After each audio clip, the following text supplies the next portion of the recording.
سابق وزیر اعلیٰ بلوچستان اختر مینگل قومی اسمبلی کی نشست سے یہ کہہ کر مستعفی ہو گئے کہ اس سے اچھا ہے کہ میں پکوڑوں کی دکان کھول لوں۔ انہوں نے گلہ کیا کہ پارلیمنٹ میں انہیں بولنے نہیں دیا جاتا، تو ایسی اسمبلی میں رہنا بیکار ہے۔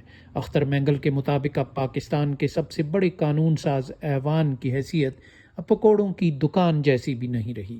ظاہر ہے کہ اس کی وجہ ان کے نزدیک یہ ہوگی کہ پارلیمان میں فیصلہ سازی کی قوت باقی نہیں رہی، بلکہ تمام فیصلے پارلیمنٹ سے باہر ہوتے ہیں اور ان فیصلوں پر مہر تصدیق ثبت کرنے کے لیے پارلیمنٹ کو استعمال کیا جاتا ہے۔ ظاہر ہے کہ فارم 47 کی بنیاد پر بننے والی پارلیمنٹ کی یہی حیثیت اور اوقات ہونی چاہیے۔ بلوچستان کا نام آتے ہی 3 سرداروں کی ٹرائیکا کا نام ذہن میں گونجتا ہے۔ یہ ہیں بگٹی، مری اور مینگل۔ تینوں سرداروں کا ریاست کے ساتھ آنکھ مچولی کا تعلق رہا۔ بالخصوص بگٹی قبیلے کے سربراہ نواب اکبر خان بگٹی اور مینگل قبیلے کے سربراہ عطا اللہ مینگل ریاست کے ساتھ سرد و گرم رویوں کے ساتھ ریاست کے ساتھ ایک تعلق قائم کیے رہے۔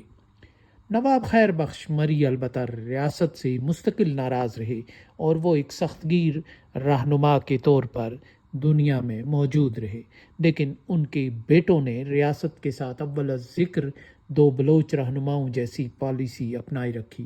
یہ تینوں سردار اب اس دنیا میں نہیں رہے، مگر ان کی لیگیسی ان کی اولادوں کی صورت میں موجود ہے۔ ان میں کوئی عسکریت کا ہمدرد اور سرپرست ہے تو کوئی اب بھی سیاسی دھارے میں موجود ہے۔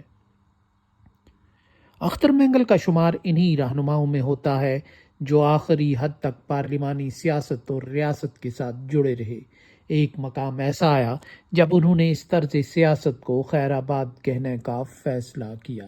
ایک آشوب زدہ علاقے میں جہاں آبادی کا بڑا حصہ دوسری انتہا پر کھڑا ہے، ایک معتدل سیاست دان کا پارلیمان سے عالم مایوسی میں رخصت ہو جانا آنے والے دنوں کے لیے اچھا شگون نہیں۔ بقول شاعر، کسی شجر سے پرندوں کا کوچ کر جانا، یہ ایک اشارہ ہے آفات ناگہانی کا۔ سیاستدان عسکریت پسند میں بنیادی فرق یہ ہوتا ہے کہ سیاستدان دلیل اور مکالمے پر یقین رکھتا ہے۔ اس کی زبان اور زباندانی اس کا آخری ہتھیار ہوتا ہے۔ اس کے برعکس عسکریت پسند طاقت اور بندوق کو ہی دلیل مان کر چلتا ہے۔ اس کے خیال میں طاقت کو سرنگوں کرنے کا طریقہ مزید طاقت کا استعمال ہوتا ہے۔ عسکریت پسند کا ٹھکانہ اس کا ہائیڈ آؤٹ ہوتا ہے، جو کسی غار کی شکل میں بھی ہو سکتا ہے اور کسی تہخانے کی صورت میں بھی، جبکہ سیاستدان کا ٹھکانہ اور آخری منزل پارلیمان ہوتا ہے۔ اس کی ہر سرگرمی قول و قرار پارلیمان کے ریکارڈ پر موجود رہتا ہے۔ سیاستدان بالائے زمین ہوتا ہے، جبکہ عسکریت پسند زیر زمین۔ بلوچستان میں ایک دریا کے 2 دھاروں کی طرح یہ دونوں سوچیں ایک سمت میں آگے بڑھ رہی ہیں۔ بالخصوص بلوچ سیاست کا بڑا حصہ زیر زمین جا چکا ہے اور مہرنگ بلوچ کے دریائی اور طوفانی جلسے جلوس اس بات کی عکاسی کر رہے ہیں کہ بلوچستان من حیث المجموعی ایک دوسری انتہا پر کھڑا ہوا ہے، اور حالات و واقعات سے یہ اندازہ ہوتا ہے کہ جو بلوچ زیر زمین چلے گئے ہیں ان کو بلوچ معاشرے کی بڑے پیمانے پر تائید اور حمایت حاصل ہے۔ ریاست جس قدر طاقت کا استعمال کرتی ہے، عسکریت پسندوں کو عوامی سپیس اتنی ہی زیادہ ملتی جا رہی ہے۔ ایسے میں اختر مینگل جیسے سیاستدانوں کا اپنے حلقہ اثر کے رجحانات کے برعکس پارلیمانی سیاست کے دھارے میں رہنا وفاقیت کی ایک بڑی کامیابی تھی۔ ان کی باتیں اور خطاب پارلیمان کے اندر بلوچستان کے عوامی اور عمومی رجحانات کا بیرومیٹر تھے۔ عوام اور ریاست دونوں کو حالات کی تصویر کا دوسرا رخ دیکھنے میں مدد مل رہی تھی۔ پاکستانی معاشرہ اب متبادل بیانیوں اور سوچوں کو قبول کرنے کو تیار نہیں۔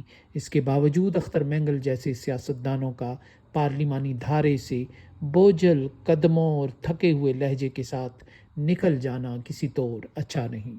بلوچستان ایک بڑی سرجری کا تقاضا کر رہا ہے۔ بات اب مصنوعی اقدامات سے آگے نکل گئی ہے۔ بلوچستان کے عوام نے اتنے زخم کھائے ہیں کہ اب مزید زخموں کی گنجائش باقی نہیں رہی۔ اس صوبے کے لوگوں کے ساتھ وسائل کی ساجھے داری میں بڑی وارداتیں ہوئی ہیں۔ وہ اپنی قدرتی اور معدنی وسائل کو اپنی آنکھوں سے بلوچستان کی حدود سے باہر جاتا دیکھتے ہیں تو ان کے غصے اور فرسٹریشن کی وجہ کو سمجھنا آسان ہوتا ہے۔ ماہر معاشیات قیصر بنگالی حکومت سے خفا ہو کر گھر بیٹھ گئے ہیں اور اب انہوں نے انکشافات کا ایک نیا سلسلہ شروع کر دیا ہے۔